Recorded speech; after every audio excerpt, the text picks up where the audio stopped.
Hello, hello, and welcome to my little corner of the world. Thank you for joining me. This is a very special day for me. I just had a birthday, so lots of fun there. I don't know. It's another trip around the sun. That's all it is. Well, thank you so much for joining me today. Again, I have on the program AJ Croce. This is one of my favorite interviewees that I have had on this podcast for many years now, and written about AJ, did print articles about AJ. I did a video feature about AJ. You can go to my LinkedIn page and see the feature I did back in 2017. It is just so fun speaking with AJ. We have a really great conversation.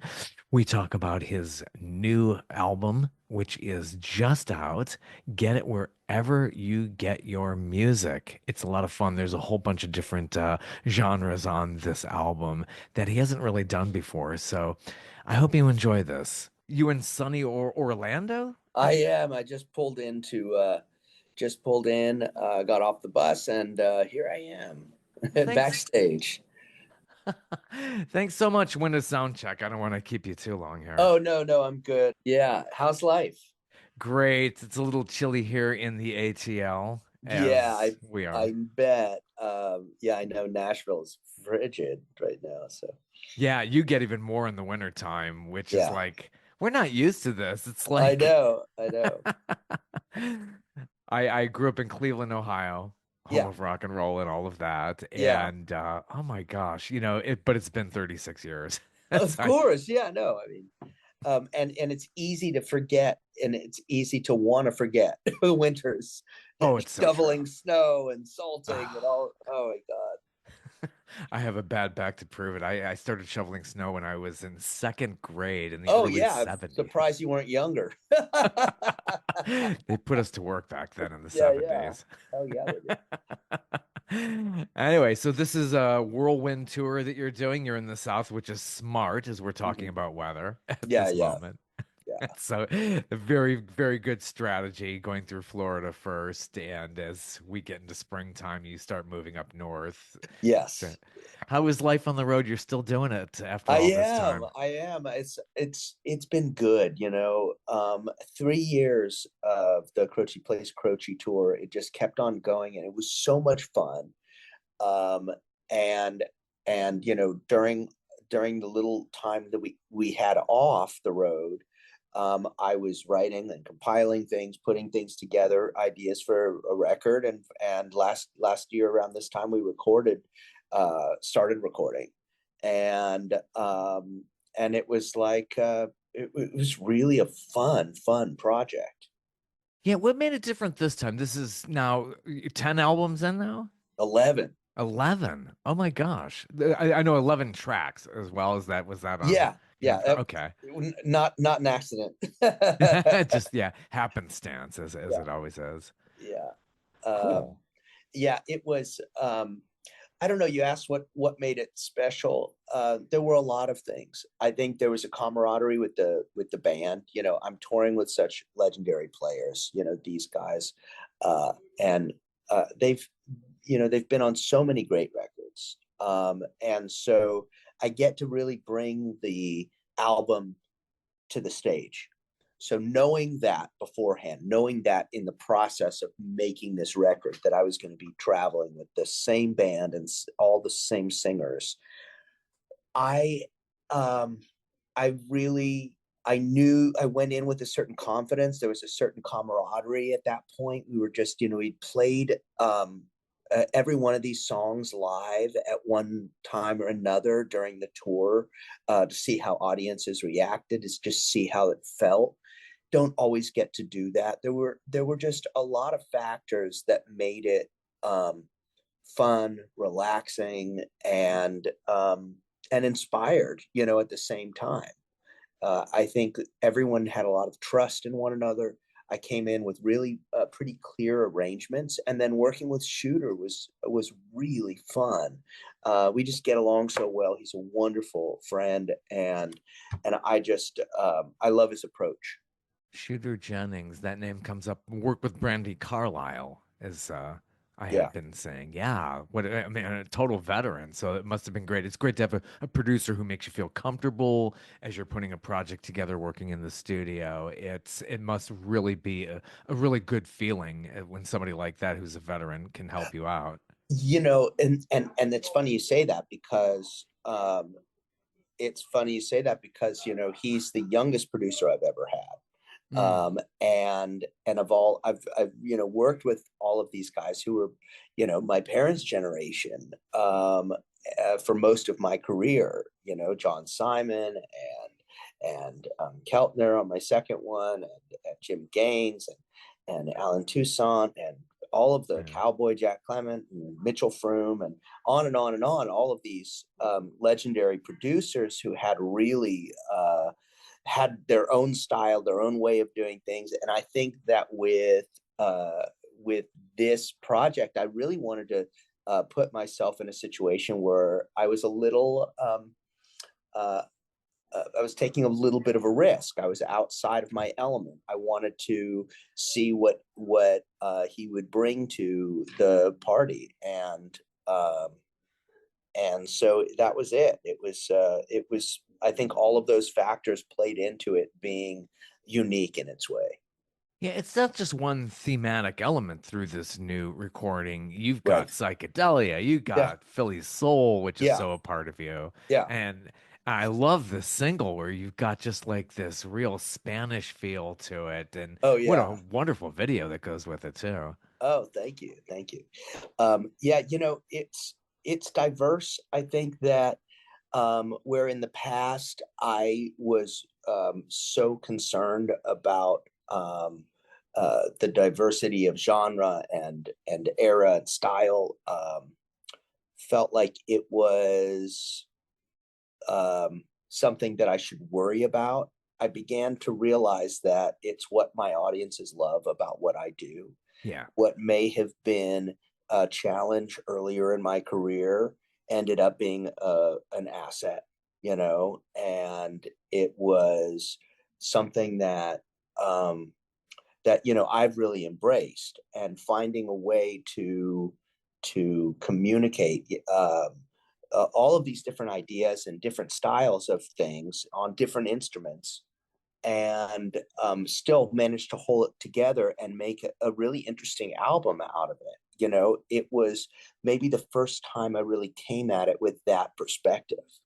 Yeah. Heart of the Eternal. Where is the origin for that album title? Music, Just music a, yeah. is the heart of the eternal. It is that thing that is profound and huge and universal. I think that have uh, we all have that peace that we feel in our own creative life, regardless of what you do for a living. That is this peace that is universal and beautiful and timeless. And I think that was really where it came from. That's where a lot of the titles from my for my albums have come from. Were, if it wasn't self-titled, it was where I was thinking of the music coming from. You know, how where was I in my career? How did it reflect on what I was doing? And I think that this album um, has that kind of universality, that just really kind of gave me a confidence to do what I did. Yeah, and in the tour, you were touring at the same time, so you were going back and forth. How did that schedule work out for you? And you're on tour, and were you always heading back to where you recorded it, or did you do files and send them in and have No, it was them all mix? live. I'm Yeah, I'm kind of old fashioned in that way, and yeah, I've not had a really big budget in God since I started, really. yeah, So time is of the essence. I came in with arrangements. I knew how I wanted what I wanted on the songs. I'm always open to happy accidents. That is the magic of recording. It's the yeah. magic of working with great musicians that you trust, it's the magic of working with great producers and engineers who you trust, and you can work outside of your comfort zone sometime and know you're safe. And I think the fundamentals of what I do have been really consistent. Like a painter will use gesso or primer, to as a base coat. Now that base coat plays a big role in the depth of a painting and or of a wall, or of, in my case, of an album, and the recording quality of it, because I love to record to tape, and because I love the compression that offers. It's almost unheard, but there's this compression sound that you can hear from the tape, through a vintage board, through old microphones. There was a reason they didn't need to master old recordings. It was all the compression that was needed up through the early 60s was all in the gear. It had that innate compression. And then after that, things changed in the mid 60s. And I think I always love the way that compression sounds. It's almost like white noise. And to me, it's like the bass coat. Now we've got that bass coat. What are we going to, how, that's fine and good. And that can be great, but we got to paint something great to fill the space and make it beautiful. And so for me, that next step is where the producer comes in and the engineer comes in, and that was the thing about Shooter. He really uses the studio as an instrument. For him, it's he plays a little of everything, I think, and he knows how the instruments work, but the instrument that he's strongest on is the actual recording studio. Yeah. You recorded straight to tape. Was this all analog? Yeah, yeah. I Yeah. mean, well, all my albums, except for one, and are all recorded to tape, and then we transfer to digital because, for the sake of efficiency, for the sake of being able to really see all of our options, aside from it being more affordable time wise, it's also there are a million things you can do in the digital recording world that are nearly impossible, if not impossible, when you're in analog mode. So they have their own worlds, they have their own purpose, and it's like in the recording process for me, it's like I want both of those factors. I want the foundation that I'm familiar with and comfortable with to build on, and then I want to see what we can create around it. Huh. So when you're in the studio, is it basically set up for your comfort? Does somebody like Shooter know how to, put down a special carpet, special No, no, no, acoustics? no, no, Somebody like that? no. We go in and each, it's kind of interesting because a lot of people will. So I suppose if you have a big enough budget, or if I'm there to work, so as long as I have a path to get from point A to point B, I'm going from playing the piano, then I go, okay, this needs a B3 pass on the Hammond. So I go over the organ and I play that. I do it in real time, as much as I can, right after another, because it's in my head right then. And then I go, okay, I'm going to play the guitar. I'll play a guitar pass. I'll do one electric pass now. And everyone has done their part. And while I'm overdubbing, say, a guitar part or an organ part, then Gary Mallaber, who plays drums with me, might go and overdub a percussion part. So we'll capture a couple things at once while we're overdubbing. And then if there's solo or something like that we might want to think about a little bit more, if I didn't capture it on the first pass while I was singing and playing whatever instrument I'm singing and playing live on, then and that becomes part of the basic track. Then if it's not there, then I go back and that's an overdub. That's a separate overdub day, if I want to invite someone in that has a completely different sound, or wonderful guitar player or violinist or horn player, singers, whatever, you just want to be able to have enough time with that individual where they can do the thing that they're so great at doing, and not feel rushed. Yeah. How did the band come together? You knew these guys for years and just the Yeah, so timing came together. the rhythm section, bass and drums, I've worked with for over a decade, starting with David Barard. David I met when I was 19. He was with Hmm. Dr. John for almost 40 years, and also was with Etta James and the Nevilles and B.B. King. And so we kind of had all of these paths that crossed. Uh, Certainly beginning with meeting him through Dr. John, but then also because of the fact that I had done so many shows with the Nevilles, and also had toured with BB King, and also had been a stablemate, label mate with Etta, and had played with her. So we had a lot of connections, and we had lost touch, and Alan Toussaint connected us again when I was working with him. Around 2014 or so. And then Gary Mallaber, of course, I'd known his work from, Moondance and Tupelo Honey and those iconic, Van Van Morrison Morrison records, stuff. Yeah. and all those records he played drums on, and Vibes and whatever else he did. And but he was the drummer with Steve Miller Band for 28 Yes. years, and on all those records, Joe Walsh, Frampton, Springsteen, Bonnie Raitt, America. I mean, he's been on hundreds of iconic records. So we met in a demo session in Los Angeles, where he lives, probably almost 20 years ago, but it was like maybe about 10 years ago. I was needing a really solid drummer to come in, and he was like the perfect person, and was really into it. Is just a wonderful person to be around, so easy, and everyone. That's the thing, is personality is such a big part of this. And it's like I've never met a studio musician, or for that matter, a veteran touring musician who's truly great at what they do, that is not wonderful to be around. It is half of the job, is just being Yeah. a decent person and being, easygoing, and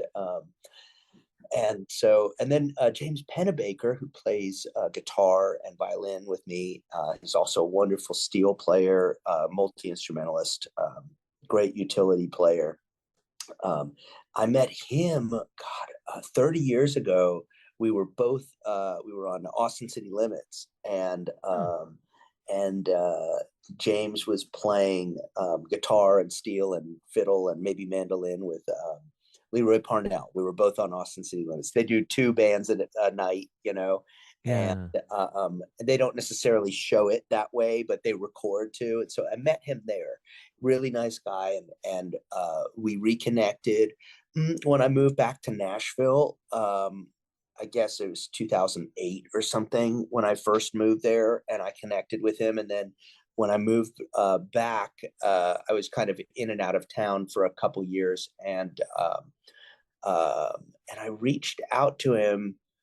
It must have been like 2015 or something like that, and just kind of connected, and then about 3 years ago he joined the group, and it's been wonderful. And then the ladies are the singers are so great. And Jackie Wilson, I met her through James, because she's just a wonderful singer and does studio work, and she was on American Idol, among other things, Hmm. for a spell Yeah. and for a season, and then she recommended Catrice, who she had worked with in different capacities. They had sung together in different local cover bands and things like that. And Catrice had, grown up singing in the choir in church, and has worked with Carrie Underwood and a bunch of different folks. And so it's a really accomplished band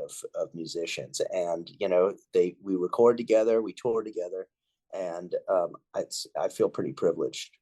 Yeah, it's an awesome wall of sound, as we hear on Complications of Love, your single, Yeah, which yeah, Tango versus and Django, it's yeah. just Latin infused. It's like how are you inspired by that? Did you always love that music or did you Oh stumble yeah, on it? yeah, Yeah. yeah. I always loved it, and I was you know it's a combination of a bunch of things, and I had written the music maybe a year before I even thought about putting a year or two maybe before I put any words to it or even thought about it. It was such a cool kind of instrumental piece. I wasn't sure where I would use it, but I thought I could develop it as an instrumental for something somewhere. I didn't know where. And it has these like kind of diminished guitar runs that I'm playing, which are bring Mm. that kind of Django-ish, gypsy jazz sound to it. And then, but the groove of it's almost a tango. It has that. It's like the music of romance. It's kind Yeah. of a little mysterious and minor with a major resolve, which always makes everything feel good in a way. And then the solo section is like a riff. I'm playing it on guitar, but it's a kind of a riff on a Chopin etude that I played on piano. Oh. So it was on the recording. I play it like that, and it's unison with the violin. So it really is a kind of it's a kind of standalone piece on the record.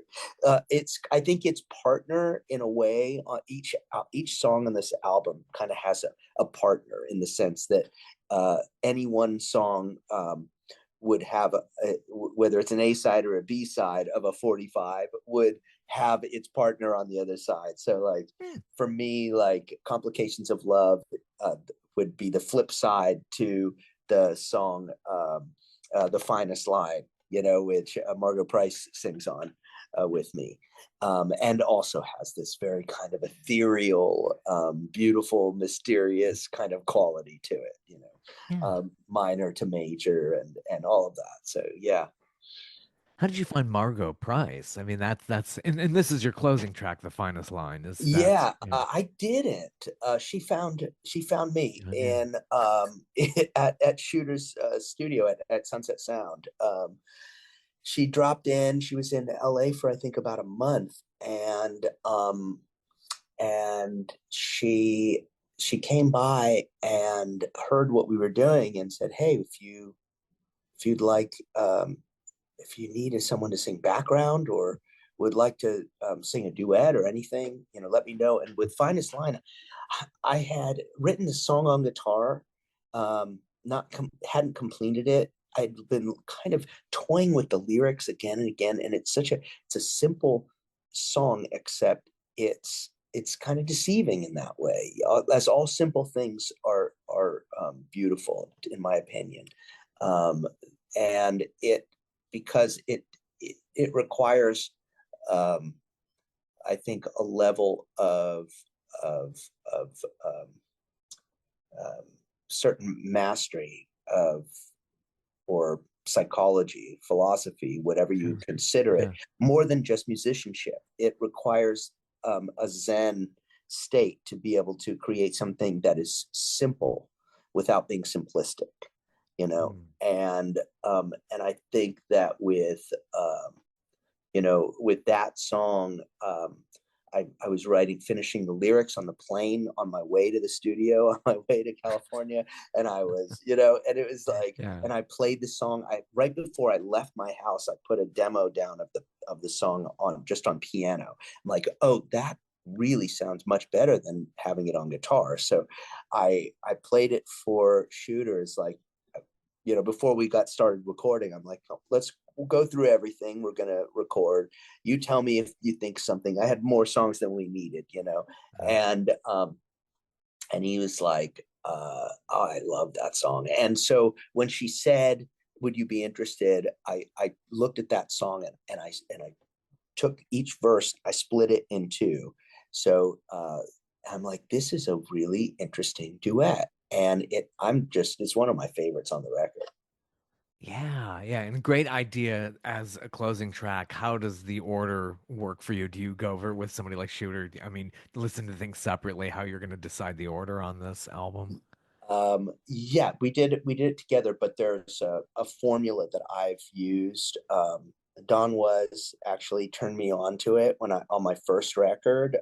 He wasn't my producer. He was just in this Just know. happened by the studio. He said, "Do you know how it's what order you're going to put it in?" And I said, "Not really." And he said, "Well, Paul Simon always had told me this, that he always, when he's putting the order of the album together, it's all ascending, chromatically ascending, so that even if the next song is a ballad after an up tempo piece of music, you feel like you're not going backwards. It's not. It's you're lifted by the fact that it's the next key up. So I've always taken that to heart. It doesn't always work. It doesn't work for every artist. There's a lot of artists that play a lot of the things in the same key. But I play in a lot of different keys, and so it really works for me. And it's helped me put songs together. You know, you can always second guess. You can always say, I wouldn't have mind switching these two, but all in all, I'm no regrets about it. Yeah, yeah, absolutely. So before you go into a place like Sunset and you're coming off the plane, are all these lyrics yours because you co-wrote with Gary Nicholson for Complications of Love? Is Yeah. everything else written by you? No, we wrote a few songs together. Gary and I, we wrote Complications. We wrote Hey Margarita. Again, I write the music on this album. That was a little different than most every other album. I wrote the music for nearly everything, and then put lyrics to it. I had never done that, and I found that because I can come up with different musical concepts and motifs really easily.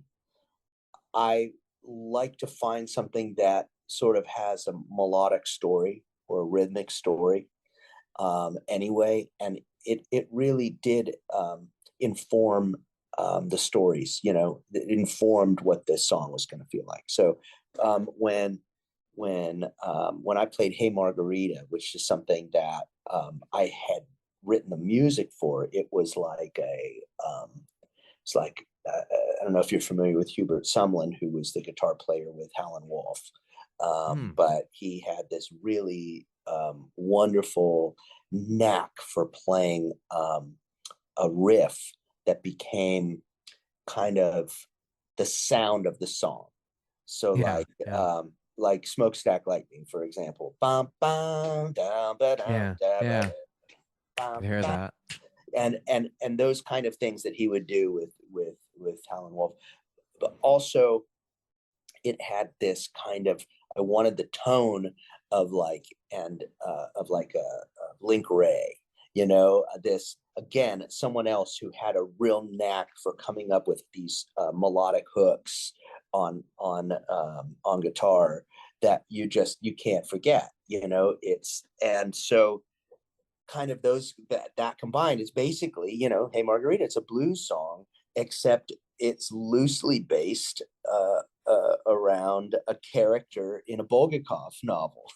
Oh wow. Yeah, so uh, yeah. so like, I mean, how many blues songs are based around a mid 20th century Russian novel? But like, this is the only one I know of. An original there. Yeah. Wow. Very well done.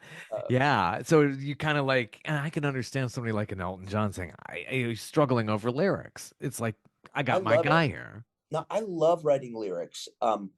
It's just that sometimes, like, there were a few times I've written with Gary, on and off for 30 years. And there are sometimes I'll have a thing, especially if it's bluesish, a bluesy kind of soulful kind of thing. It's in Gary's wheelhouse. I wrote with John Oates on this. We wrote Reunion, which was first, it was the title track for his latest album. And then I recorded it completely different key. We put the verses in different order, and yet it really holds up. And And that was, a lot of collaboration on this. That one, we wrote together from beginning to end. He had this idea. He had seen his father, who was 100 years old. Yeah. This was beginning of last year, and he said, I'm ready for my reunion. I'm ready. I'm ready to go. I'm ready to go and see the people that I have been missing, and that's that's exactly what he did at 100 years old. And I just thought, what an interesting idea. And he was like, I kind of hear a gospel thing, but he was playing it in 4/4 time, and I said, there's no gospel in 4/4 time. He said, it has to be in six Yeah. eight or 3/4, Oh. and and so I put it in 6/8, and it just all of a sudden it kind of clicked, and we had it. With the single that's out right now, I got a feeling. Again, I had the music for it. It really, I was on the road. I was out in California, and I had my electric guitar, and it was a day off, and I came up with that riff, and I'm like, it just reminds me of like it's like a Shuggy Otis, or it reminds me of the Chambers Brothers, Yeah. or like Sly and the Family Stone kind Uh-huh. of riff that they would have, and that psychedelic soul. I love that era of music, and I love that. I mean, it's like, I don't know if you can call it a genre. There wasn't a ton of it, but what came out of that kind of combination of like psychedelia and soul music and rock and roll was so wonderful. And so with that, I really felt like I had these lyrics. I had the first line. Had written pretty much the whole song, and the shape of the melody was really the same, but it's a little too conversational. And I'm like, having conversational lyrics like you would have in a country song, or maybe even a pop song, doesn't work necessarily with this tune. It needs to be a little more esoteric. So when I got back to Nashville, I sat down with Tommy Sims, who's worked a lot in Atlanta, where you are, with Yeah. bass, and Tony Braxton, and as a producer, bass player, songwriter. He co-wrote "Change the World" for Eric Clapton, and a bunch of other things. Anyway, he lives in Nashville, and we connected. It's the only thing we've ever written together. But I just knew, based on the work that he had done, that he would be a good person to write some esoteric lyrics with me on that song. And that's how it came about. Yeah. Really, Tommy just Sims. Yeah. Yeah. Big name here. Yeah. Exactly. Tony Braxton. That yeah, that totally. Yeah. I haven't thought of those names in a long time, yeah, actually. yeah. Yeah, Tommy, a great boogie woogie song. I kind of get that Billy Preston vibe, where just, they reran that first Saturday Night Live a few days ago. I'm like, yeah, I totally forgot about Billy Preston for a long time. And Oh, whoa. I know. I love him. Yeah, just absolutely wonderful. And I got a feeling has a performance video out there. You got your wonderful backing vocalists on that too. It Yeah. really rounds it out. Oh yeah, they're great. They're great. And it's such the band is just playing great on that. I wish I could play all the instruments. I'm playing the lead guitar, and I'm also playing the keyboard on it. And unfortunately, it's one of those things where I had to pick or choose, and the stronger line is that guitar line. So I leave it up to Pennebaker to cover the solo on that. He does a great job, kind of riffing on the keyboard part that I played on it. Yeah, yeah. So reunion is John Oates approved. That's Oh was yeah, yeah. We played it together live. He actually joined me. We did a show. It would have been my dad's birthday, and he came to Philly, and we performed. We performed one of my dad's songs, one of John's songs, with my band, and She's Gone, and then we did Reunion, which we did as a piece where we start off in his key, and he sang the first half, and then I modulate to my key, and then I play the second sing the second half, and it was really really fun and quite dangerous in the sense that we there was no safety net on that one. We had a Yeah, great time. yeah, a lot of people know, that's the Philly connection there, Yeah. and so much soul that he has. It's just, I love that voice. It's just like it was so complimentary for all those years and him Hmm. going out there. Very Hmm. recently, he just came here. You guys have played similar venues here in Atlanta too, like including Eddie's Attic, which I always Oh, bring I up. haven't. Yeah, it's been a long time. Yeah, we'll be back. We'll be back. I know we played the Cobb last time. I think that's where we're playing again, but I'm not sure. That'll be in the fall. Cobb Energy Center has got really decent acoustics. I really like seeing shows there. It's a Yeah, good venue. it sounded great. It really did. Yeah, it's so much changed here in the ATL. This is the suburban ATL where Cobb Energy is. And many moons ago, I lived like right down the street. I never would have thought there would be a huge performing arts center in that space. Yeah, And then the Braves ballpark is there. I would have imagined. I've seen concerts there. I went backstage to Billy Joel there. I was like, yeah, if you told me that years ago, I would have been yeah. like, you're crazy. Time Uh, changes. Oh my yeah, gosh. yeah. Isn't it? And yeah, there's some good venues. I remember playing with John Mayall there at Variety Arts, Yeah. and Yeah, variety. that was a fun little venue. I mean, it's much Yeah. smaller, but I loved it. It had a great vibe to it. Yeah. So you must have had a lot of fun on that tour. Croce plays Croce. I'm sure it was a great turnout as Oh well. yeah, yeah, it was amazing. It's this is it's really interesting. I avoided it for my entire career, performing Yeah. my father's music, and as you know, Yeah. and then as I embraced it in a really what felt a very natural way, and embraced the songs and the stories and everything about creating that show. It took a lot of time to put together.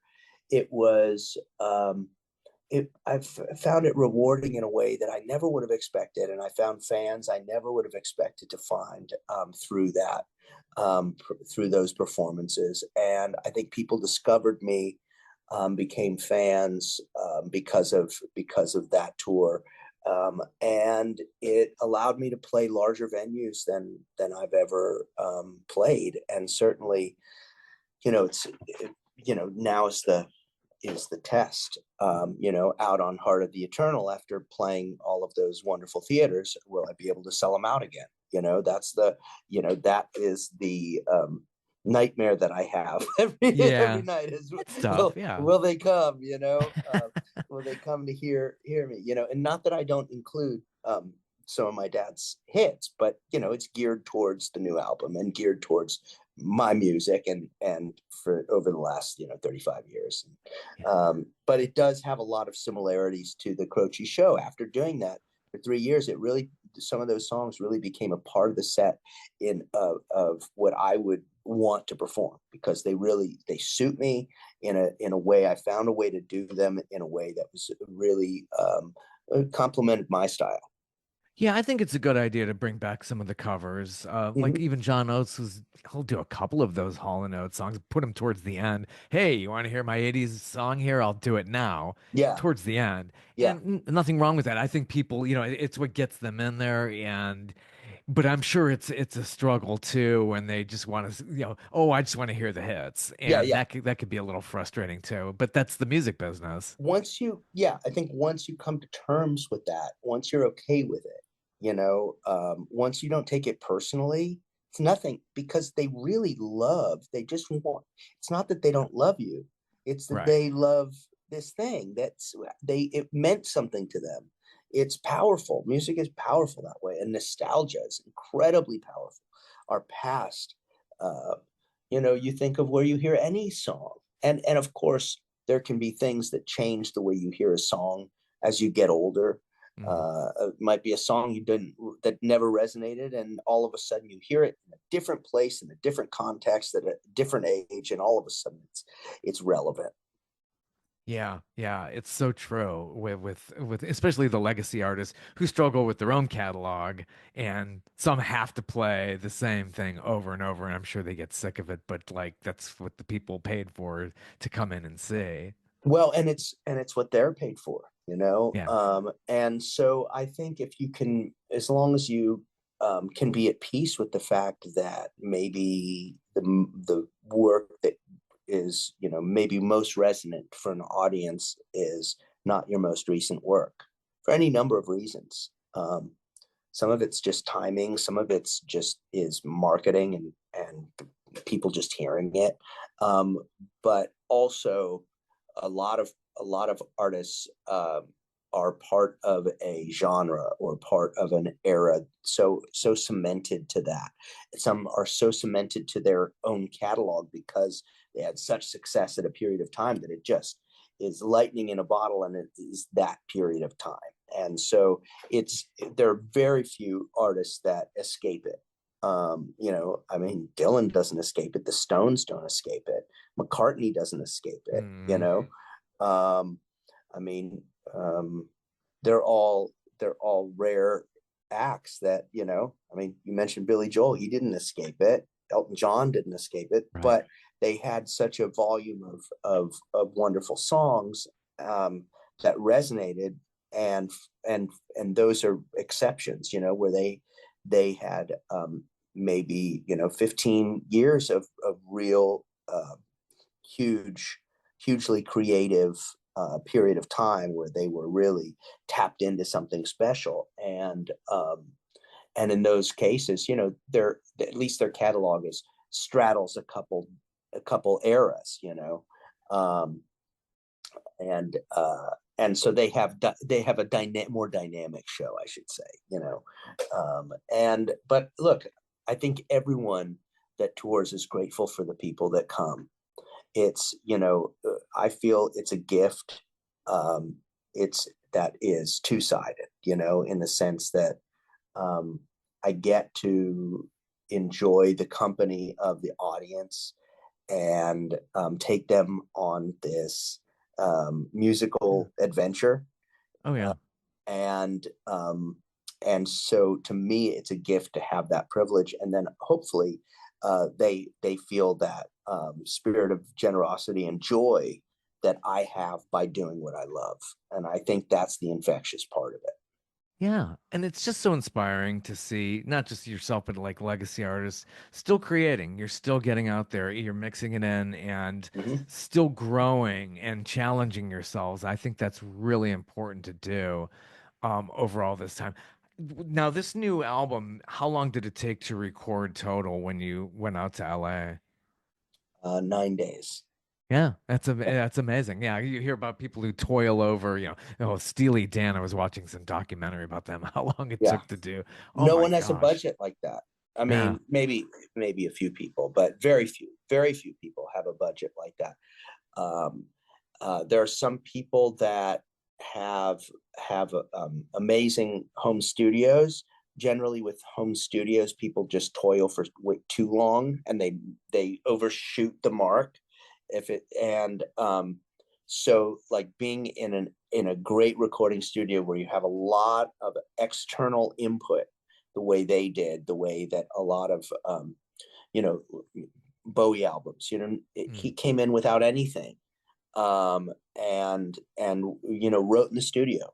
You know, I've always dreamt that I would be able to, you know, do that. We even if it was just for a song, just like go like, okay, just do whatever you can think of. You know, I want, you know, more didgeridoos. You know, I need 20 mandolins for this. No, I'm joking, Yeah, yeah. but like not to overproduce it, but to be able to have the time to actually really listen and re-listen. It's less about playing and more about like getting inside of a piece of music and and figuring out maybe how to make it simpler than more complicated, like I was talking about earlier. Yeah, yeah, that's so true. I mean, it brings me to Peter Gabriel, who just he will say, no, I'm just doing really the bulk of this is my new stuff Hmm. and puts it out there. And it's just amazing. But gosh, somebody who can toil forever on something, Right. his volume is amazing. His output is incredible. But yeah, it takes a while. Yeah. Oh, yeah. And there are some artists who are, I think, privileged in the sense that they built a career out of being um, both, truly brilliant, um, unex like um, you don't really know what to expect, and that becomes like in my generation. I think of Beck, or I think of like Fiona Apple, Mm. or I think of like um, of a number of artists who have a very set sound, so you kind of know what their voice is, but you don't know where it's going to go. And if they say, I'm just doing this new album or this new concept for the tour, you would still go because you want to see what their concept is, because they work with such interesting people. They collaborate with such great musicians and producers and engineers, and you kind of want to see and hear where their heads were at. And there's not a lot of artists like that. I think Elvis Costello was like that, and Tom Waits Yeah. was like that, and but but they're older now, and it's different.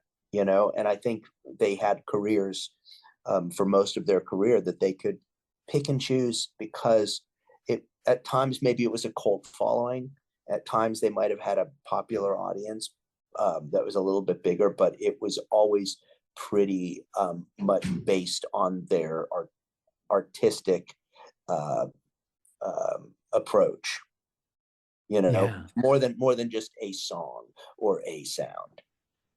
Yeah, that is incredibly true. Yeah. It's just it's really great, and it's great you're getting out there, and the crowds are coming in, and you have a good connection with the audience for as long as you've been performing live. And this is going back to the San Diego days. So Yeah. yeah. Yeah. Well, best wishes on this tour. Stay safe on this tour, and we hope to see you soon. All right. Thanks, Bob. Take care. Take care. Bye-bye. And thank you so much for stopping by. It has just been so fun. I love speaking with AJ, just a multi-talented musician, gifted songwriter. Thank you so much. See you next time.